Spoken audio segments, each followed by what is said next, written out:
So the deficit model, in a very simple explanation, is the focus on negative aspects of development. And you do that by comparing, for example, you'd compare low-income kids with middle-class kids. And that's an easy comparison to make and to come up with. Obviously, low-income kids do fare far worse than middle-class kids. But the comparison might be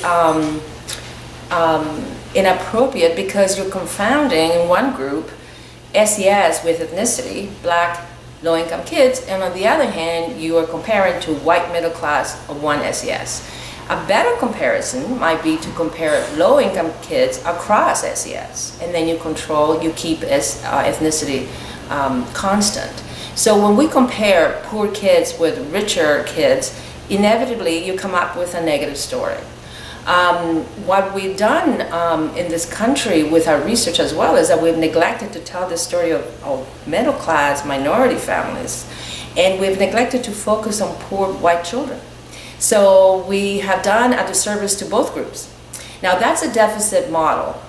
The strength-based approach basically says when you look at within group variability, if you look at low-income families, for example, there are many who are doing fine.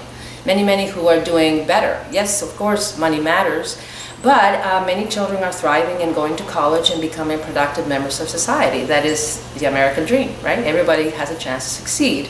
So some of the things that I'm interested in is understanding in the context of diversity, in the context of economic hardship, and again, there's a wide spectrum of it. How do families keep the children safe? How do families promote their well-being?